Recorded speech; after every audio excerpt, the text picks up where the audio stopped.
What's up, everybody? This is Lauren Delisa Coleman. The Inside series, Film.io, you guys know the story by now. We are still going strong with the Venice Film Festival. I had an opportunity to catch up with a filmmaker who we had been after, but the dates didn't work out perfectly on the ground. So we now have her virtually. I'm super excited to be able to welcome to the series Simab Gul, who has a short in the festival called Sandstorm, but she's going to tell us the name in Pakistani. I don't want to butcher it. And we are about to get into it right now. So sit back and listen to everything that Simab is going to tell us. Thank you so much for taking the time. I know that you're very busy there in the UK, between the UK and Pakistan. So really so happy to have you join us here at film.io. Thank you. Thank you for having me. My film, Sandstorm, also known as Mulaqat in Urdu language, it's about a young Pakistani teenage girl who shares a sensual dance video with a stranger who she believes to be her boyfriend. And then he slowly begins to blackmail her. I just thought that this was such an interesting topic for you to tackle. I couldn't wait to speak with you because, first of all, how did you kind of come to this story? What is it that kind of brought you to this story? Is it based on anything that's kind of either true or certain trends that are happening in the culture right now? I love how in the director's notes, you talk about this being really just so important to explore the balance between the objectification of women and honor, in this particular culture, which has been, I guess if I could say that the burden of women in this culture and around the world, let's, be real, since the beginning of time, right? So how did you kind of come to this whole project, Simab? So I researched it for a couple of years, but I also have three sisters who grew up in Karachi with the internet. And I think what fascinated me is there is this, the new modern and Western concepts kind of inspiring and influencing the youth in Pakistan. And it also gives an opportunity for women, young women, girls to explore things in their, within the limitations of what they're allowed. So having a mobile phone is already somewhat having a little bit of freedom. And then I wanted to explore the boundary of where that kind of freedom lies, but what is allowed and not allowed in Muslim culture. And in terms of inspiration, I researched quite a lot of stories on an Egyptian girl who was blackmailed in a very similar way, but also Pakistani girls, as well as many women in the West. And I thought, this is it's kind of so important, and it's such a modern topic. It's topical. It's kind of so urgent in the sense that so many girls, the repercussions for so many girls in the Muslim world are much harsher than they may be in the West. So I wanted to explore that especially. It just kind of makes you think, obviously, watching this as a woman and knowing how many different perils there can be, in the internet world. I am, as all of our wonderful viewers know, a fan of true crime, stories on investigation, discovery, and more.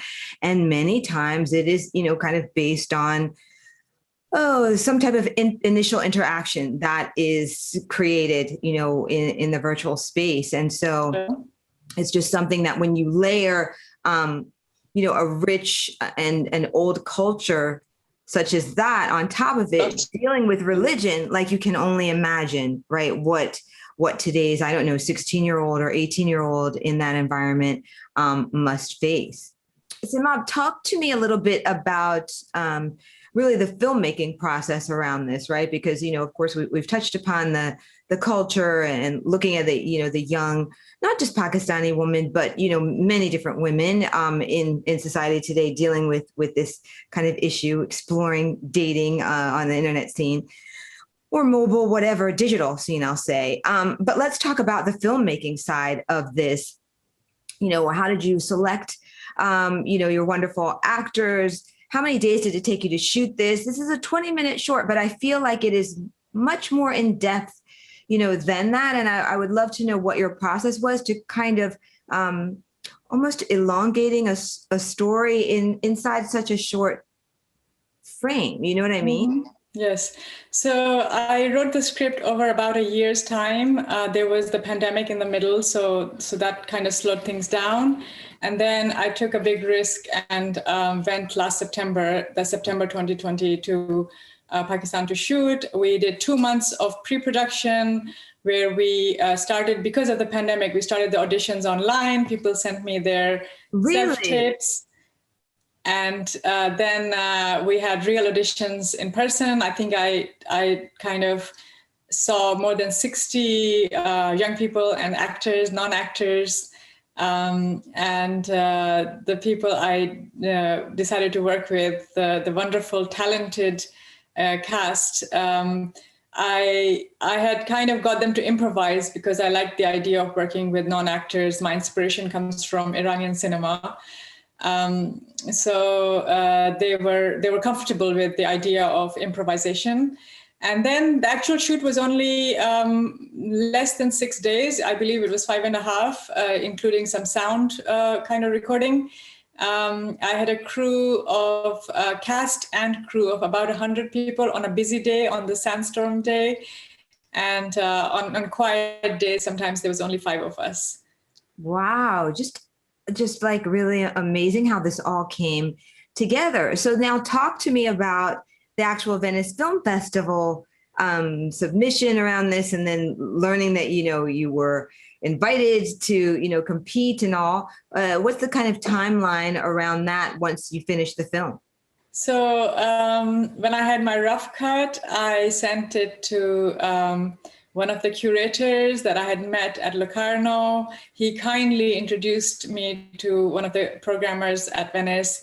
And this was 3 months before the submission deadline. And because of the pandemic, things were slower and I had more chance to focus on the editing. I had a longer edit period. And yes, I was very lucky, I think, to be selected.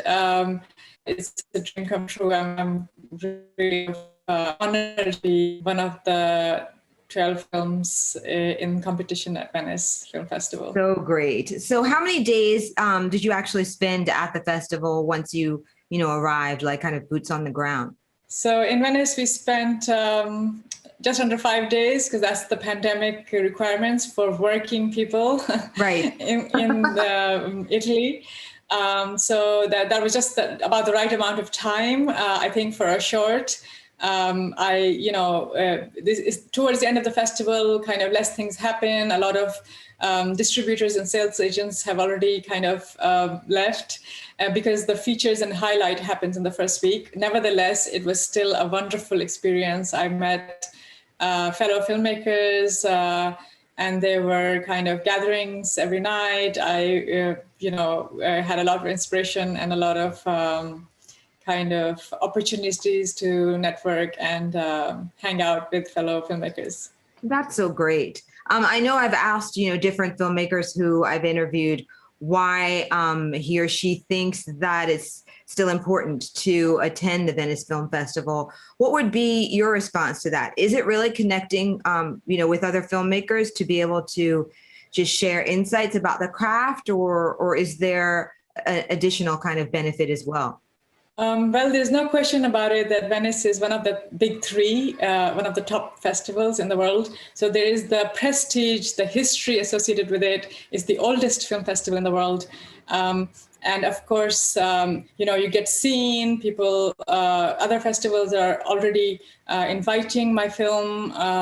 And so also the curators, programmers, They get to see, they want to know what you're doing next. They are interested in your filmography, and producers, of course, getting to know new producers who may be interested in helping produce my future projects. So all of these things matter, and I think Venice is one of the places to be seen and heard.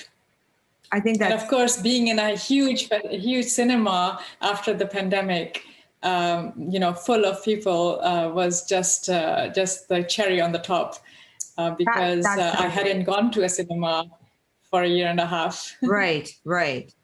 And to be able to see your own work that way, I'm sure is just incredibly like fulfilling.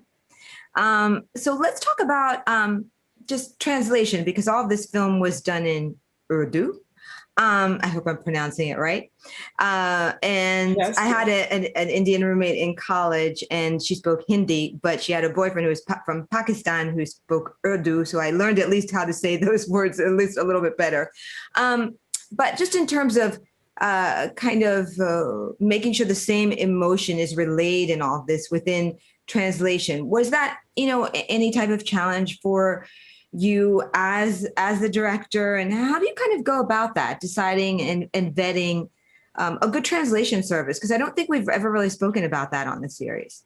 I speak Urdu and English very well. Could this film have been made in in English? And if it was made in English, would it, have the same weight, the same meaning?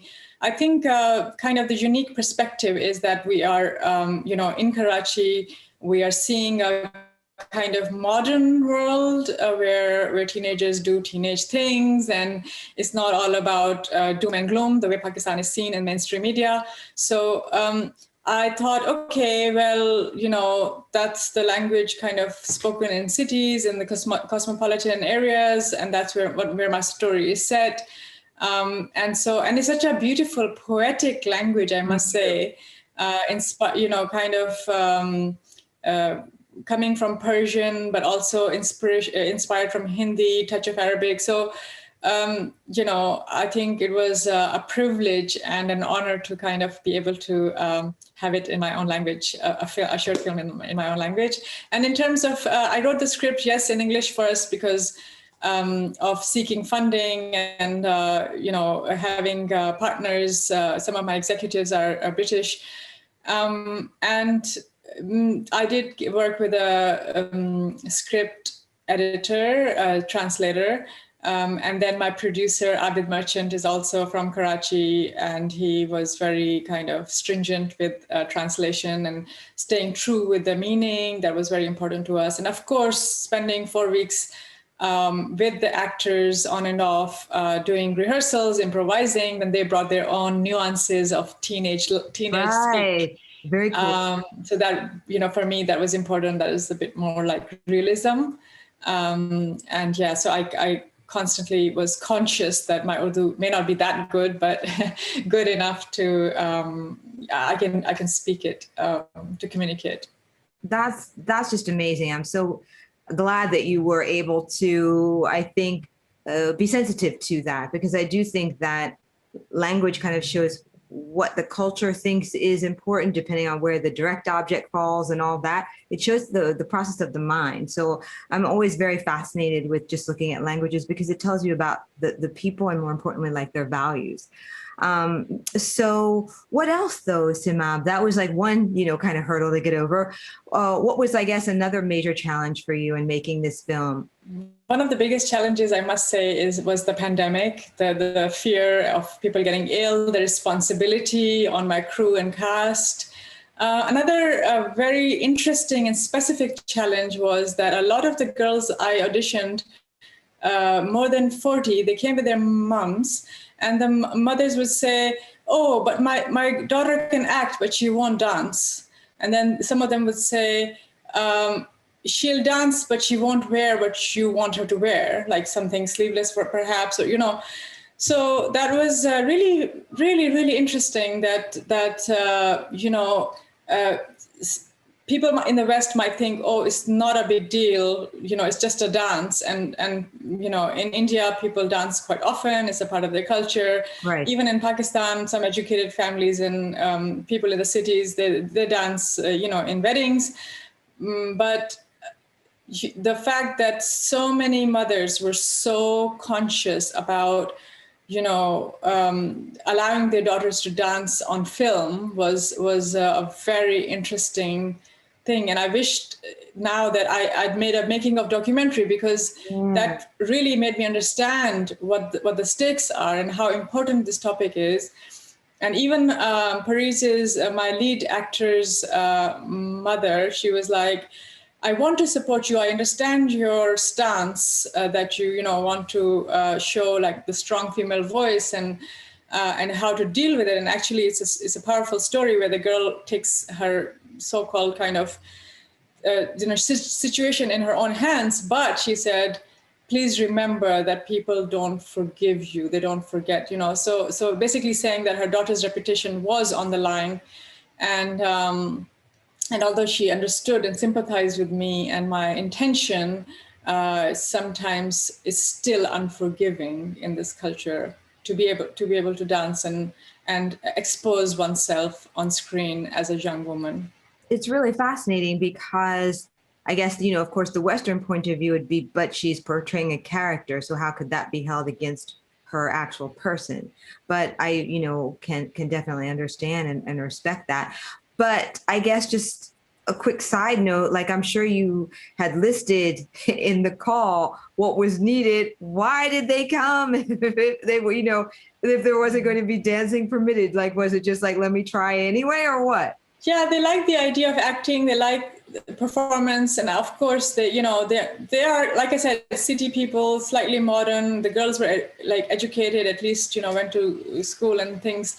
So they wanted their daughters to kind of have a new experience. Everybody likes the idea of the arts or performance, but there's a fine line between what is considered vulgar. And that's the unforgiving element. So a girl which is dressed, kind of fairly covered, fairly decent, not dancing in a sensual way on TV, in TV dramas, that's acceptable. So I was touching on that line between what's acceptable and not acceptable. And that I was made aware by the mothers of my kind of cast.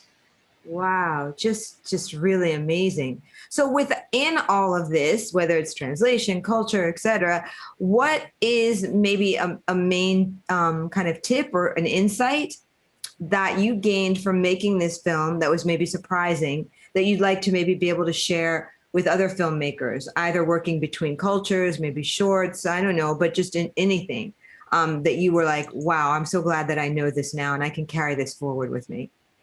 Yeah, I think in fiction, because I'm also a documentary filmmaker, and I think there's a lot of responsibility comes with documentary filmmaking, where your protagonists and your contributors might be kind of vulnerable.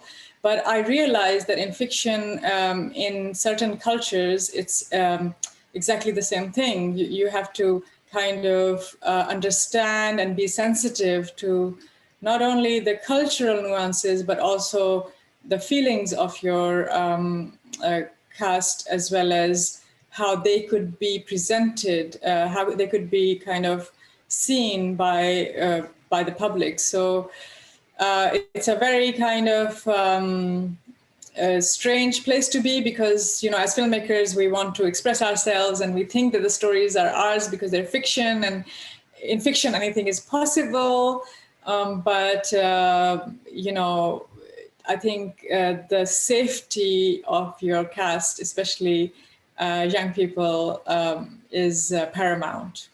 Right. Wow. It's just, something watching that you would never really think of, right? It's just so great. I'm just so glad that you can share those behind the scenes moments with us, because you are actually bringing a lot of your documentary sensibilities to something, because it is so sensitive within the culture. So now, after all this, and you're a massive pro in this area, what's going to be next for you? Tackling another potential, cultural taboo, or are you going to go in a completely different direction now? I am developing my feature film, which it'll be my debut feature, and it'll be about women and mental health, again, set in my home city of Karachi.